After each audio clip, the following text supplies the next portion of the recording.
Another day breaks. Short sigh. For some, it'll be the best day of their life. For others, it will be the worst. Ambulance, tell me exactly what's happened. There's one emergency service that gets to know us more intimately than any other. If you feel sick and you need to vomit, just vomit, but let me know when you're finished. When you called in, you said that she'd been drinking and she'd messed herself. They'll spill everything out to us. For some reason, they seem to think we hold all the answers. Any chance you can remember where Trevor Cliff lives? In the UK, an ambulance is now dispatched once every 5 seconds. Whoa! So many points for that. Right. See ya. At a cost of £250 a time. That went well. OK, look at him closely and tell me if he's breathing at all. Filming with ambulance call handlers. You need to pump the chest hard and fast at least twice per second. And paramedics across Britain. I think we're going to have to go up, Neil. What are you doing out here? I'll stay back. No, I'm staying back. I'm staying back. I'm staying back. It's all right, mate. This is the story of why we're in greater need of the ambulance service than ever before. Mate, we don't want you to take an overdose. I don't give a shit. I am desperate to get help. Help me. No, I just don't want to be here anymore because of my appearance. It's what's inside, though, isn't it, sweetheart? It's not me, it's my friend who's been stabbed. Of emergencies that change lives forever. I just remember him laying down here and me then thinking, that's it. Give me a hug. And what happens when the medical emergency is over? James, lay down, mate. James, lay down, listen. And the paramedics have left. Don't worry. Where is he? This time, Patient cardiac arrest of him. patients found in the moment between life and death. He's not breathing! And the toll it takes on the staff who must deal with them. Go, go, go. If you keep having these scenes thrown at you, what type of person must you become? The way I look at death, it's the last great adventure. Nobody's ever come back to tell me otherwise.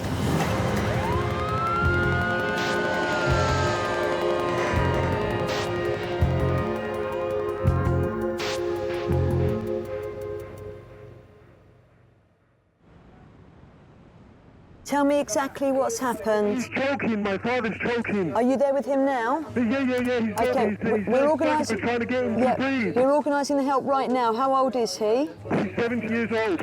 Is he awake? No, he's not answering it. Is he breathing? No, I don't know. OK, look at him closely and tell me if he's breathing at all.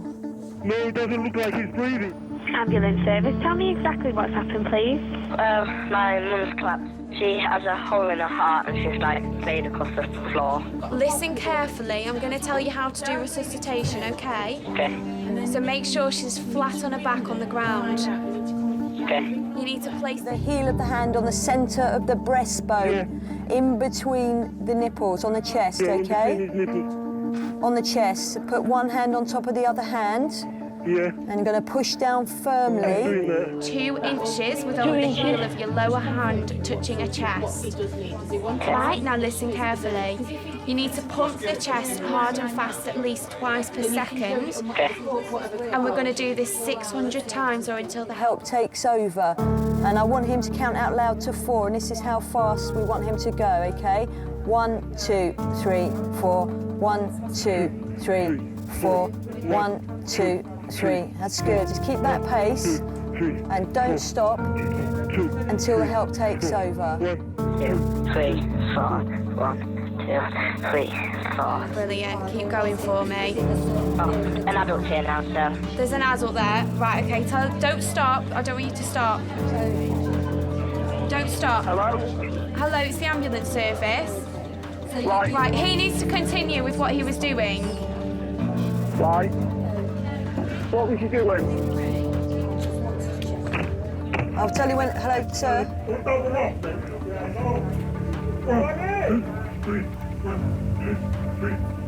Breathe that, come on. Breathe that. Breathe that. Breathe that. Come on.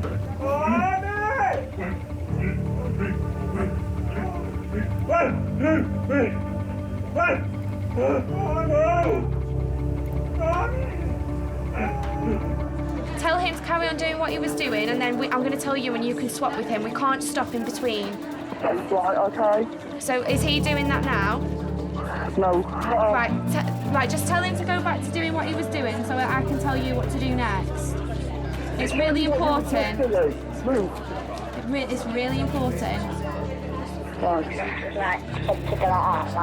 Just tell him to keep going and I'm going to tell you how to do it.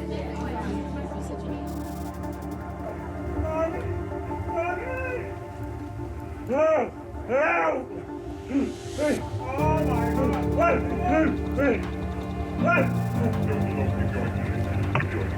How long has he been like that? I'm on scene. Thank you.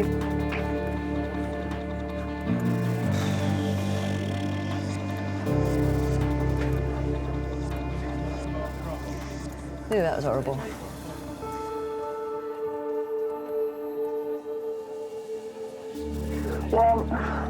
No, much quicker than that. We're going to go at this pace, okay? 1, 2, 3, 4. 1, 2, 3, 4. 1, 2, 3, 4. She's coughing. Is she breathing? Yeah, she's choking. Yeah, she's choking. She's choking. Right, just turn her on her side for me. Make sure she's I breathing. on my side. Okay, and is she breathing? Yeah. Right, okay. What I want you to do then is I want you to tell me every time she takes a breath. Yeah, she's breathing now. Okay, now tell me when the next one is. She's breathing. And the next she's one? breathing normally now. She's breathing normally, is she? Yeah. Who was it that I spoke to first? That was her son. That was her son. How old is he? 13. 13. He did really, really well. She's just opened her eyes. She's grinning at me now. Good.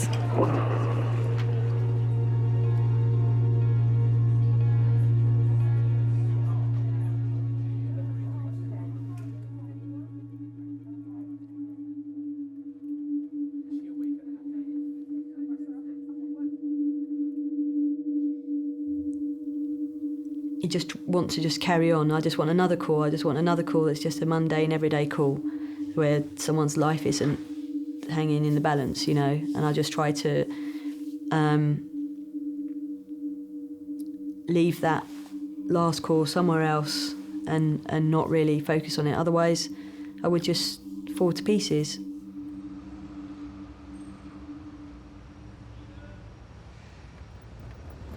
Another day breaks. Short sigh. For some, it'll be the best day of their life. For others, it will be the worst. Ambulance service staff face more than 8,000 life and death emergencies every day. So once I brought a coffee from Starbucks, yeah? Yeah. Medium-sized latte, piping hot. Yeah. Back at my old work. So I'm on the terrace, yeah? I've taken the lid off to let it cool, it was that hot. Bloody seagull, which we called Stephen Seagull. Did you get that? Come down, got it, and flew off with it. Or the lid? Or the whole drink? The whole coffee, a medium-sized latte, brand new. Flew off over the town centre, didn't spill a drop. Crazy mofos. Anna is newly qualified. She's been in the job less than a year. You need someone like that. You need someone to just think differently to you. A lot differently. Do you know what? When I started, people were like, oh, you're excited now. We see it all the time. Give it a couple of weeks. A couple of weeks went. Still excited. Give it another couple of weeks. Give it till after Christmas. Once you've experienced Christmas coming. I'm still as excited now as the day I got accepted. And that's not going to change. People think I'm just, you know, I'm crazy and something's not quite right, but everything is right up here. I just love this job and I love what I do. Ambulance emergency? Hello, it's Thames Coast Guard here. We've just had a report of a person in the water. So he's actually in the water on the surface? On the surface, yeah. Yeah, okay. And it's now come through as drowning. Oh yeah, got a lifeguard going out. Got him just on the wall, Andy. Is he breathing? No, they're doing CPR now. A young man in his early 20s has been pulled from the sea. Unconscious and no longer breathing. Yeah, cardiac arrest. CPR just been carried out by the police. Are you right? Yeah, I'm fine, thanks, mate. Oh, look, if you can get that suction working, because it's just not sucking up. You all right for that? You sure? It's just a regular. Yeah, go on. Yes. And then out. Yeah. Cool, well done. I'm just going to tie that tube on, all right? You've just got to do everything you can for them. Second adrenaline going in, okay? All right. You know, they haven't died of a condition. They've died through drowning. And drowning there is a possibility it can be reversed, and you can maybe save their life.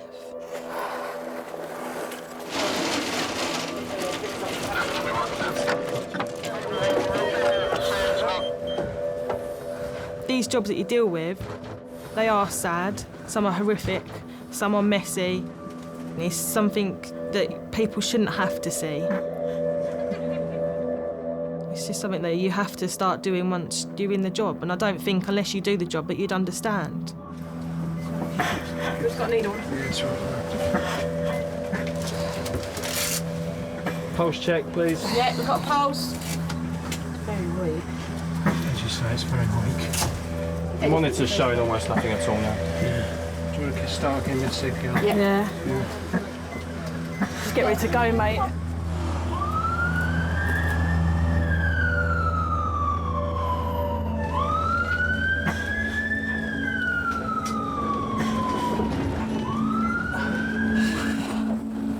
He's been shot 3 times.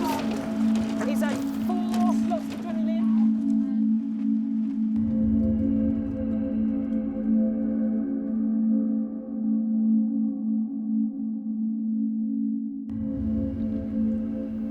I'm still so early in my career, there's going to be so much that I am going to remember, isn't there? And that does scare me sometimes, because I think, I wish I could just know what I'm going to be facing, just to prepare, but you just can't. On my first ever job, I went to a cardiac arrest, and that was the first time I ever saw a dead body. To be honest, I was so nervous about going out on the first job on my first ever day that I think I shit myself when the radio went off. Then when I got to a job and someone was dead, that just topped my day off. I should have gone home there and then. It's a shock, but as sick and twisted as it sounds, you get used to it. You couldn't say, oh, after seeing 10 dead bodies, you're fine with it. After seeing 20 dead bodies, you're fine with it. Everybody's different. Everybody's got their limit. I don't know what point I became fine with death. It wasn't like an overnight thing, that one day death upset me and then the next day I was absolutely fine with it. And it could be just, you could be rolling along fine and then one job that you could slightly relate to could really upset you. You know, if you keep having these things thrown at you, like in your career, what type of person must you become? I wouldn't say it gets easier. I think you learn to deal with it. I suppose there's a certain point of you where you sort of switch off and you do what you've got to do. There's still jobs that I remember that I've been to that I won't ever forget them. Yeah, but then isn't your brain going to be filled up with all these things? Yeah, but you put them to the back of your mind, don't you? Yeah, but in 10 years' time, you're going to have this massive collection of things in your brain. Yeah, but you're human. You're going to remember it, aren't you? Yeah, but then what happens with a massive collection of things? Well, I don't know. I go in the bin. Yeah. I think you've got to understand that horrible things do happen. You've got to put it to the back of your mind and move on. If you don't, what's going to happen to you? If you don't, just get on with it. Oh, it's a dead cat. Shut the road. A black and white one. It's probably a badger, mate. No, it was a cat. I thought you were supposed to report it if you run over someone's cat. No, only a dog. Oh. I was late for work once because I ran over someone's cat. Apparently it was deaf.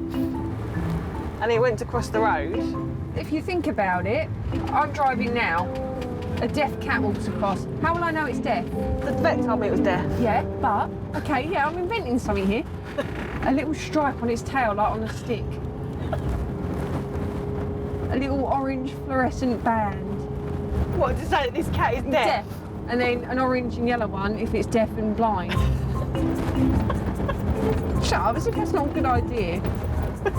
Don't broadcast that because I might take that to Dragon's Den. Fucking brilliant, that is. I think that's quite a good idea. Yeah, thank you. Collapsed, making funny noises. Uh-oh.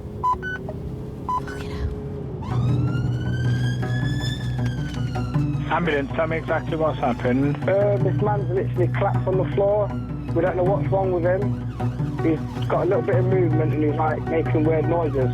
We think he's had an heart attack, but we're not sure because we've only just found him. Yeah, how old is he or how old does he look? Yeah, around about 70 odd. Yes, 3-2-1, go ahead. 70 cardiac arrest. He's coming outside the property.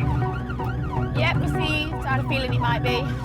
Now listen carefully, I'm going to tell you how to do resuscitation. Right, okay. Let the chest come up all the way between the pumps and count out loud so I can count with you. 1, 2, 3, 4, 5. That's big. Keep going at that speed, that's perfect. 9, 10, 11. Cardiac arrest is probably the worst job there is to get. We only have 4 minutes until the brain starts to die.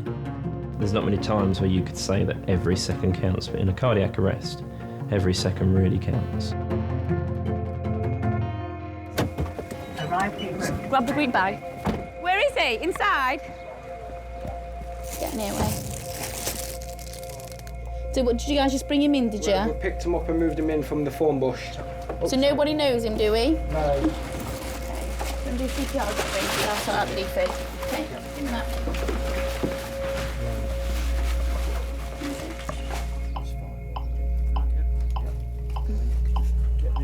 Analysing now.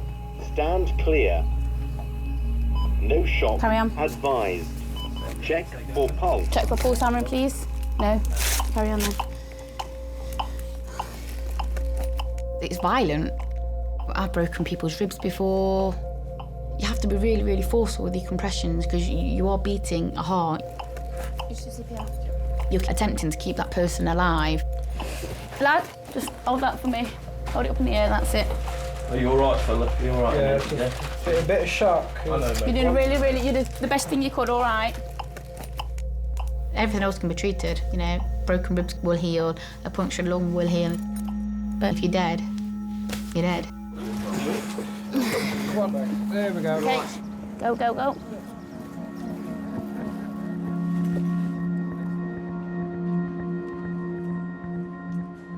Until I did this job, death was just death.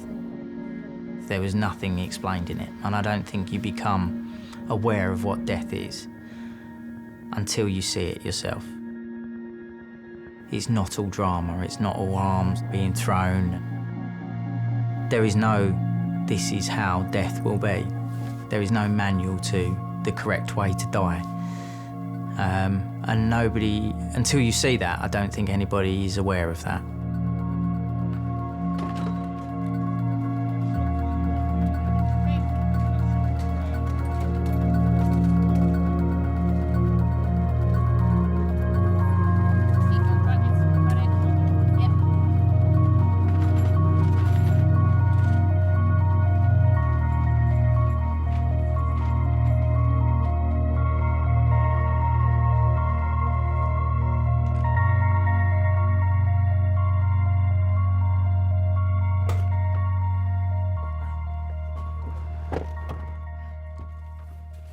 The tough jobs, the hard jobs, you know, they're draining.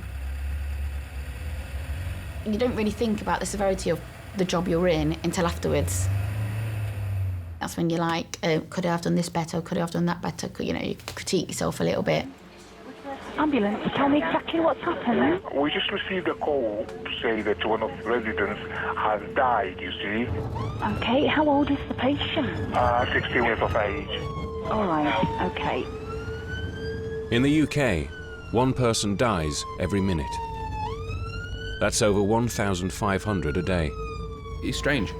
I know they say in the films that you watch somebody, you know, they'll pass away and it's really dramatic and, you know, they roll their head back to one side, then open their mouth, etc. You don't get that, but you do get the sense of, I don't know, the sense of somebody's not there. I can't explain it. I really can't explain it to you. You have to see it. I won't say I'm a believer in God, I won't say I'm an atheist, but I believe that something is there and something goes. Where it goes, I don't know. There's certain jobs that you'll see death and you just couldn't possibly even imagine what had happened.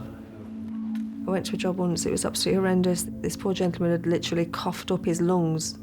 It looked like somebody had opened a couple of tins of tomatoes and just thrown them around the room.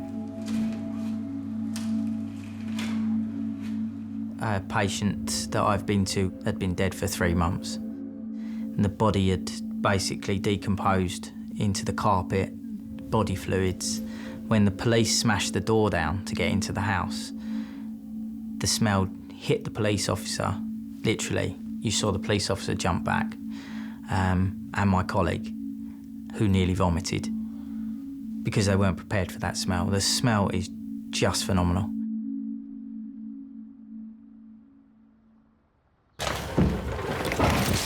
I'm taking a grab bag in case I run out of oxygen. It's 4:30 a.m. and Dil Patel has been called to a care home where paramedics are with an elderly resident. We've got a 90-year-old. 90? Cardiac arrest. Thank you. We're not reacting.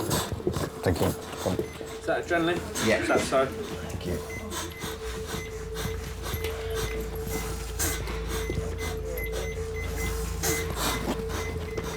The first paramedics on scene began CPR 45 minutes ago.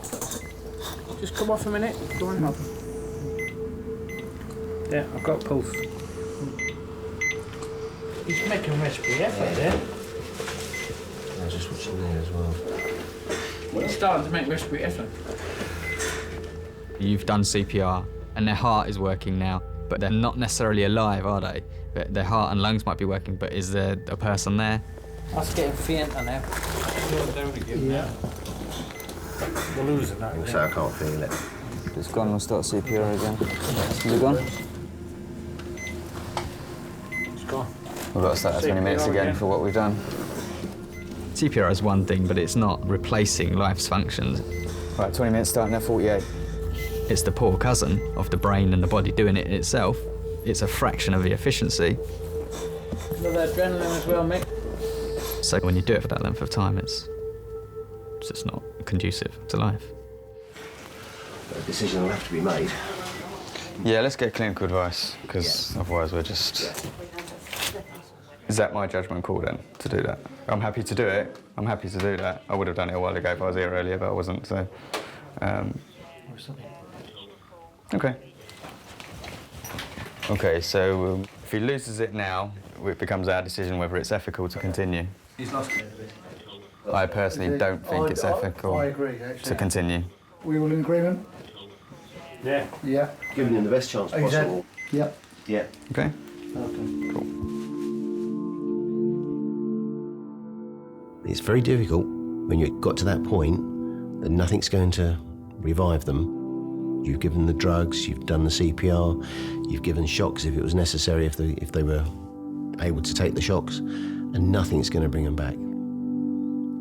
It is hard. I know if it was me, I would prefer to pass away in my sleep and not have an ambulance crew jumping up and down on my chest for 20 minutes. To actually intervene with a cardiac arrest, even though occasionally there's a good outcome, I think that's the ultimate interference, if you like, with nature. I think it's an unnatural process, and, you know, death is as natural as living. As sure as you're alive, you'll die. You're in the car, tell him to pull left. Tell him to do that. Idiots, aren't they?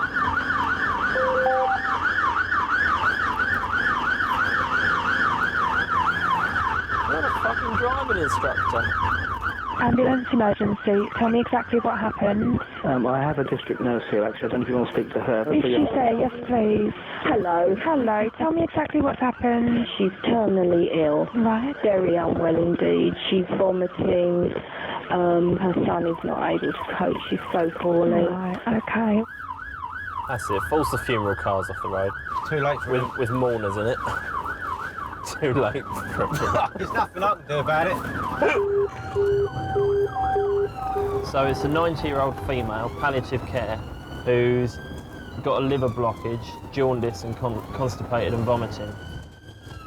It's really difficult for us because we are programmed from the minute we join the ambulance service through all our training to save lives. So the biggest thing for me I found was when I go into a patient who's terminally ill is to actually think, to look at them and to think, you know what, they look at death's door, and then to suddenly try and get it into your head, well, of course they're at death's door. They're terminally ill. This is what's going to happen. I'm just thinking ahead about this job. Yep. Being palliative care and all. Yep. And that this lady is probably going to die in this fashion. Yep. How, if the situation allows, we can subtly suggest other maybe forms of care. Basically doing everything in my power not to send this woman into hospital.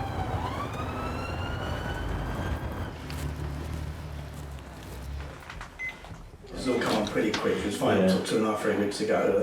The jaundice has come on quick. Took her into hospital, gave her a CT scan. Exactly tell what's wrong, but then there's a little blockage just outside the liver. Total blockage. Have they given a time frame at all? He said maybe a couple of weeks. Right, we'll see. Our concern would be that if we take her in, there's always the possibility that she may not come out of hospital, which is why I'm just thinking, trying to think just a little bit further ahead than to hospital. She needs to be in the right place. Well, the hospice, I think, would be the ideal place, but they're very limited on their beds. This is the problem. I know that this is pretty terminal. I don't mind that pain, that's the main thing. No, of course not. Look at me, Betty. Hello. I'm the ugly one, you have to look at me. Sorry about that. That's a bit of a smile. We're currently with a 94-year-old female who has a recent diagnosis of terminal CA of the liver. Is there anything that can be done with regards to the hospice? Right, okay. Hospital is somewhere that most people don't want to be, and it's certainly somewhere where most people don't want to die. I'm trying to find the proper place for you today. Okay, one that can help you.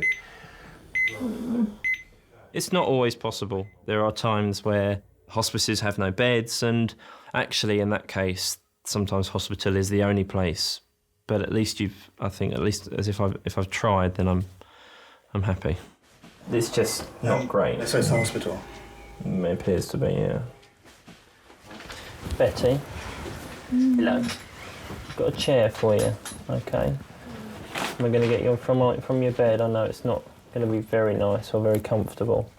We'll get you from your bed onto the chair, okay?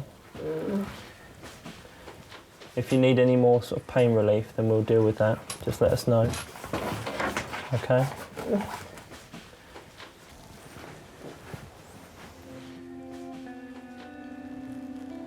Just slowly. There we go, Betty. Betty, we're going to just sit you up. Can we give me a cuddle? There we go. This doesn't happen every day, does it? All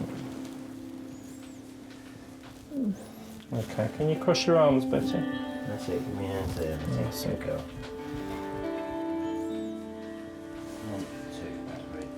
You've got the time to spend with terminally ill patients, and you can make them so much more comfortable. All right. You know, what's an extra half an hour, sometimes a few hours out of your day to help this person and not to take the easy route? It's probably the most important thing that we do. Birth and death, you know, it's entering and exiting. Oh, I've got an itch here, fair dues. You only get one chance for someone to die. You have to do that right. Right, ma'am, I'm with you, okay? I'm coming to the hospital with you, okay? You hear me all right?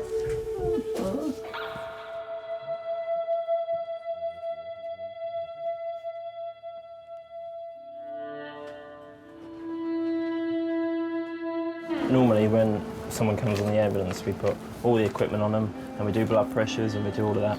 If you're happy, I'm happy not to do that. We don't need to push and pull mum about doing. Yeah, no, that's fine.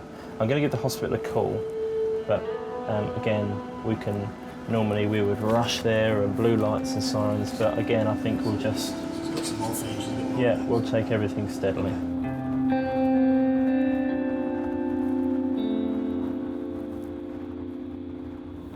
How's that pain, Betty? Is it better? Yeah? The day she died, I think I was going to see her about an hour after she actually died, but no, we dismissed it.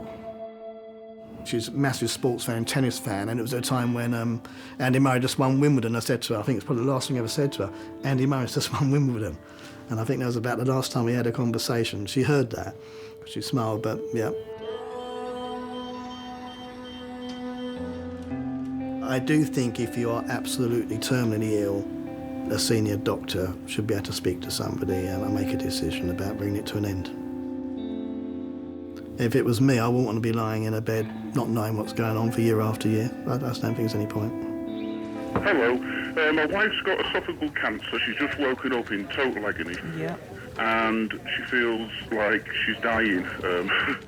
My husband, he's had bowel cancer. It's coming up to his 7th year, but he's been in such a lot of pain for 2 days now. Where's the pain? It's in the base of his back.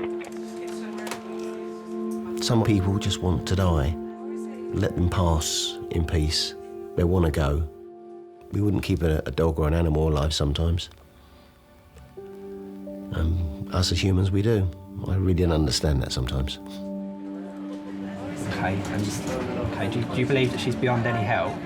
I think we should bring in euthanasia. Sorry?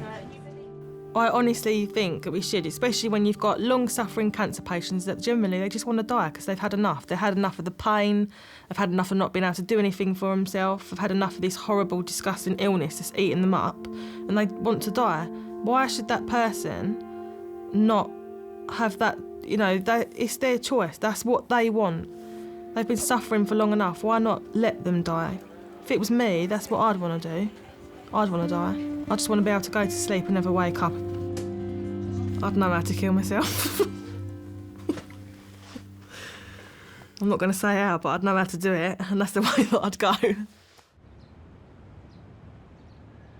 Over 170,000 people in the UK live with a terminal illness. Ambulance service, tell me exactly what's happened. My son's having another epileptic seizure. Shimon, breathe. Shimon, he's not breathing. Yeah, I'm with him. Shimon, he's 18. Shimon, 18 years old. He's not breathing.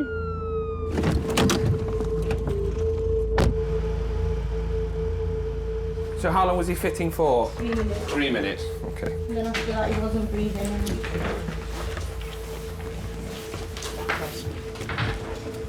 Hello, sir. Hello, buddy. Shimon. Yeah. Sorry about this, buddy. There we are, sir. We do have the paramedics out quite frequently and regularly. Shimon's had a number of respiratory arrests and he stops breathing. And that for us is really traumatic because we don't know whether he's going to start breathing again or not. I was on the sofa and he's gone into one. So he was awake at the time, was he? It's not as if he's woke from it. He was awake at the time. Was he talking to you? Awake. He wasn't awake. Hey, all right, sir? Can you hear us? He's got a rare genetic condition. Rare genetic condition? What sort of condition? Lafora body disease. Right. What does that do? What does that present as? He turned 10 when he had his first seizure. They diagnosed Lafora. It causes epilepsy, muscle and respiratory problems, dementia, dyspepsia, and it causes death within 10 years from the onset of the disease. 1, 2, and 3. There we go, sir. Lafora is a genetic condition so rare there are only 6 known cases in the country. All 3 of Shakila's children are sufferers. Sonam was my oldest child. She became poorly just before her 14th birthday. She was 17 when she died, 3 years and 3 months from the date of the diagnosis. She just deteriorated so quickly and there was nothing that anybody could do because she was having seizures after seizures. All right, sir, just try and stay still. It's all done.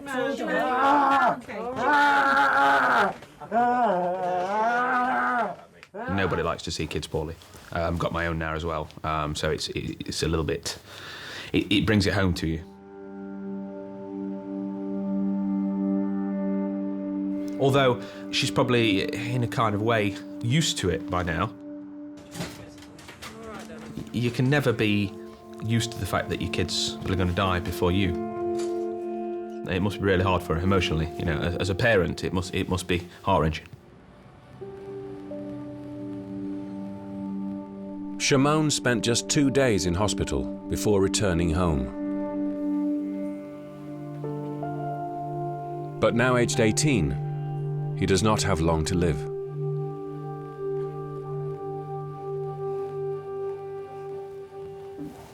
When Shimon was well, he used to do the gardening, the cleaning, the hoovering, everything. And now he can't do that, he can't even talk. You would think that, oh, one day that could be me. Smile.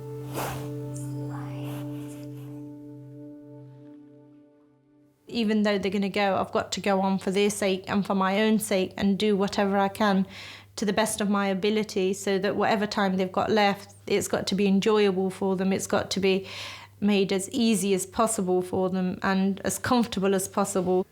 This is my dress. Yep, the sleeves still need to be put in, and that's what you're going to wear. When are you going to wear it? On my birthday. Can you remember how old you're going to be? 14. At no point did I show how distressed I really was, because if I showed my children that our mother's having a nervous breakdown over it or she's upset, it wouldn't have been good, and I didn't want to be a letdown to my children. Smell, look. Imran Khan's new song. My children, they've had this rich life, as they call it, financially and otherwise, because they've always had what they wanted. I know I can't give them a life and I can't give them good health, but it feels good to know that I could give love and anything financial, really. Hold it. One. What I've said to the children is, let's take every day as it comes, because we don't know what's going to happen in our life tomorrow. Never take life for granted, because for 1 minute it could be all fine and well, and the next minute it could all come tumbling down. Hold.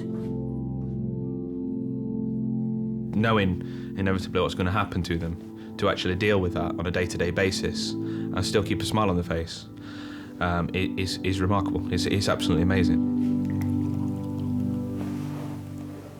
There you go.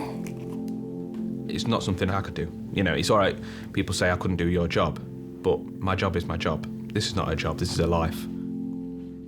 I don't know how I'd cope with it, even given all my medical training. I don't know how I'd cope with a member of my family, or, you know, 3 members of a family going through that. We have got... Emergency!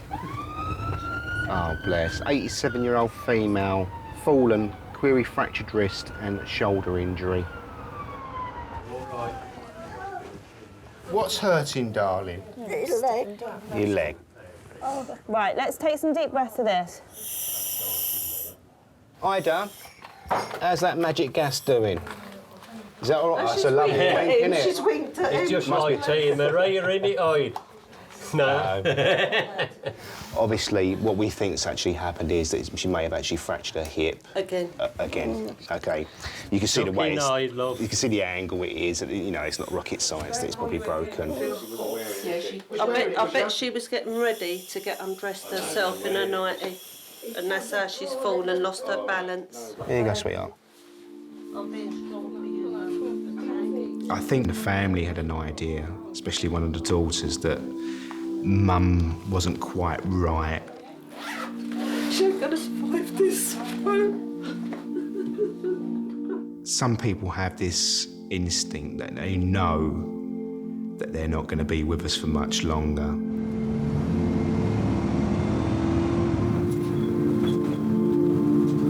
You all right? Yeah, I'm just hurt. Oh, I know, darling. What we do is when you get to the hospital, give you some stronger painkillers. Oh, we do, All right, Mum. Mum, we're nearly there. He did so much for Mum. He calmed her, made her comfortable. They were so gentle. He was a star.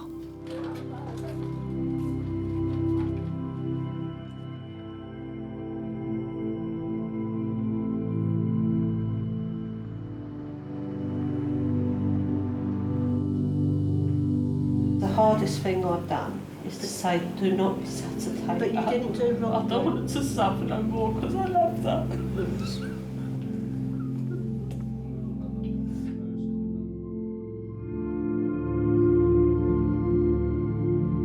Death is always painful. Everything is churning up. All of a sudden it just explodes and it has an outpouring. Because we all know we're going to die. You know, death is natural. But we are human at the end of the day, we do have feelings. I lost my mum 3 years ago to cancer, and then 5 weeks later I lost my dad to a massive heart attack just after Christmas. So lost both parents within the space of 5 weeks. So it does make you question your mortality slightly. But when you actually go in, day out, dealing with life, death situations, seeing children or babies being born, and then dealing with a deceased person. You know, we've had many a shift where we've dealt with a patient who's died, then on to the next call where we've actually delivered a baby. Where there's death, there is life. I love you so much. Please come and see me. You be with me. I love you, husband. She was a joker, she was a tough lady, and she was very stubborn. But we all knew how Mum was, and we just loved her to bits for everything, that how she was and who she was. Wouldn't want her any other way. Mum, you're going in style, love. You're going in style. Beautiful. Funerals inevitably are sad occasions. They speak to us too eloquently about the reality of death. And our own sense of personal loss. Maybe they say something also about just how very precious is the gift of life. Not only of the life that was Ida, but your lives and what you do with them. Ida Mary Smith was born on the 28th of March in 1926 in Stowe, Stoke-on-Trent. You'll never forget the people that pass. You just don't see them anymore. They'll always be in your heart, in your head, and your thoughts. I miss my sister-in-law and my father-in-law really badly, but I've got to think of all the good things they gave me. It does help to mourn. It's for your own benefit, not for theirs. You've got to mourn, you've got to talk to people. It's our way of dealing with life. Love you, Mum. May she rest in peace and rise in glory. Amen. Amen. She would have loved every bit of it. I'm sure she was watching. Happy birthday to you. Happy birthday to you. Happy birthday, dear Amor. Happy birthday to you. I think my mum, she's really strong and brave, because after what she's been through with my sister and now my brother, next knowing it will be me, you could say she's the best mother in the world. I think they've all been strong-willed and remarkable children, really. It's not easy for you to watch your older sibling die and then for yourself to deteriorate, and then you know that your other sibling's going to go. They've been considerably strong, and the fact that they keep going despite knowing that things could deteriorate at a moment's notice. You must be like a really strong, tough teenager. You deal with a lot more than most other people your age. I guess it's life, you have to cope with it.